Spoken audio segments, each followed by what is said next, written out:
Top quality और consistent performance के लिए सिर्फ सिल्वर पंप्स। टॉप क्वालिटी और कंसिस्टेंट परफॉर्मेंस के लिए सिर्फ सिल्वर पंप्स, नाम याद रखना। पाऊस मोठ्या प्रमाणात आहे। रात्रीही प्रचंड मोठ्या प्रमाणात विदर्भात काही ठिकाणी पाऊस पडला, इतरही ठिकाणी पिकांचं मोठं नुकसान आहे, पूर परिस्थिती आहे। शेतकऱ्यांना तात्काळ काही मदत मिळेल का? पंचनामे काय? प्रामुख्याने पश्चिम विदर्भामध्ये वाशिम, यवतमाळ जिल्हा, वाशिम जिल्हा, अमरावती जिल्हा आणि बुलढाणा आणि अकोल्याचा काही भाग, या भागामध्ये मोठ्या प्रमाणावर आणि महाराष्ट्रामध्ये अनेक ठिकाणी अतिवृष्टी झालेली आहे। 4 लाख हेक्टरच्या वर पिकाचं नुकसान झालेलं आहे।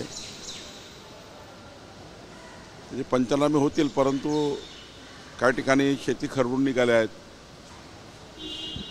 या ठिकाणी जनावरं काही वित्तहानी झाली आहे। तातडीनं जिल्हाधिकाऱ्याच्या अकाउंटमध्ये जे आमचे आपत्ती व्यवस्थापनाचे निधी असतं, तर जिल्हाधिकाऱ्याला माननीय मुख्यमंत्र्यांनी आदेश दिला आहे की तातडीनं पैसे विड्रॉ करा आणि तातडीची मदत या सर्व घरमालकांना, ज्यांचे घरं वाहून गेले, ज्यांना NDRF, SDRFच्या टीमच्या माध्यमातून रेस्क्यू करायला लागलं, त्या सर्वांना मदत मिळाली पाहिजे, याकरता मुख्यमंत्र्यांनी आदेश दिले आहे। आजच्या कॅबिनेटमध्ये, मंत्रिमंडळ बैठकीमध्ये हा संपूर्ण रिपोर्ट सादर होणार आहे। तर मंत्रिमंडळाच्या बैठकीमध्ये यावर पूर्ण चर्चा होईल, परंतु जे आता स्टँडर्ड नॉर्म्स आहे त्याप्रमाणे मदत द्यायला सांगितली आहे। अजून काही यापेक्षा जास्त काही करता येईल का, याबद्दल मंत्रिमंडळात चर्चा होईल। सामनामधून तुमच्या विभागावर आणि गृह विभागावर टीका करण्यात आली की तहसीलदारांनी भावना व्यक्त केल्या तर त्यांना निलंबन केलं, परंतु भ्रष्टाचार बोकाळलेला आहे गृह विभाग आणि महसूल विभागात। नाही, त्यांनी समजून घेतलं पाहिजे, सामनाच्या संपादकांनी कारवाई करायचा काही प्रश्न येत नाही, पण क्वासी ज्युडिशियली सीटवर जिथे आपण न्याय दंडाधिकारी बसलेलो आहोत, त्या सीटवर बसून सेंड ऑफ करणे तो केला पाहिजे, त्याच्या भावना व्यक्त केल्या पाहिजे, एखादा मोठा हॉलमध्ये केला पाहिजे, त्या ठिकाणी सांस्कृतिक कार्यक्रम केला तरी अडचण नाही। पण ज्या पद्धतीचा रिलीव्ह झाल्यावर पुन्हा वापस येऊन त्याच सीटवर बसणे, म्हणजे एखादा अधिकारी रिलीव्ह झाला पुन्हा वापस आले त्याच सीटवर बसले, तसा अधिकार त्या सीटवर रिलीव्ह झाल्यामुळे गेलेला आहे। पण क्वासी ज्युडिशियल सीटवर बसून, न्यायदंडाधिकाऱ्याच्या सीटवर बसून त्या ठिकाणी या पद्धतीचा शो करणे आणि सोशल मीडियावर त्या ठिकाणी मोठ्या प्रमाणावर प्रसिद्धी करणे, उलट त्यांनी केलेल्या चांगल्या कामाच्या, तहसीलदारांनी चांगलं काम केलं, त्या कामाच्या चांगल्या क्लिप्स तयार करून सोशल मीडियावर टाकल्या असत्या तर अजून चांगलं झालं असतं। परंतु न्यायदंडाधिकाऱ्याच्या सीटवर बसून, म्हणजे उद्या मी न्यायदंडाधिकाऱ्याच्या सीटवर, मी कधी क्वासी ज्युडिशियल माझ्याकडे अपील आहे, तिथे बसून जर मी गाणे म्हणायला लागलो, ऑर्केस्ट्रा करायला लागलो, तर ते काही महाराष्ट्राच्या प्रशासकीय यंत्रणेला योग्य नाही आहे। म्हणून कारवाई केलेली आहे आणि त्यांचं स्पष्टीकरण जे काही येईल त्यावर पुढचा विचार करू। निवडणूक आयुक्तांवर महाभियोग खटला विरोधक आणण्याच्या तयारीत आहे।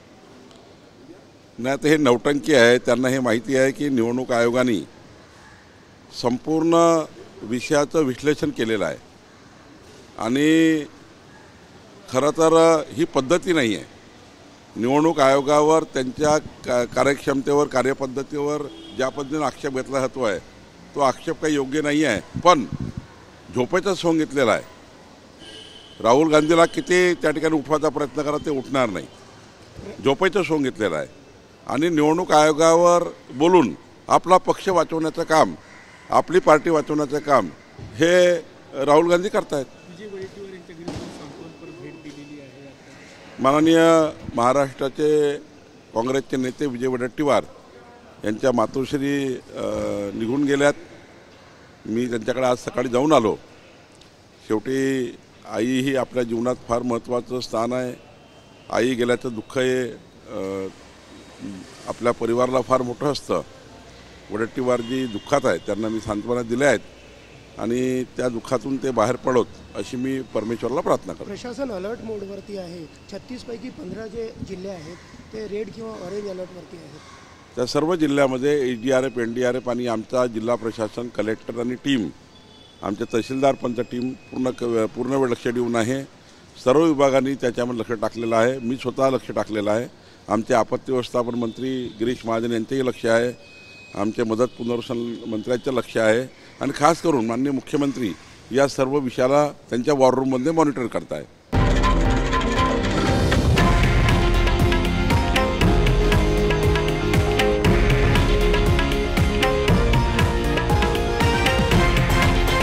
हे आहे देशातील नंबर 1 न्यूज नेटवर्क आणि आपण पाहत आहात TV9 मराठी, एकमेव.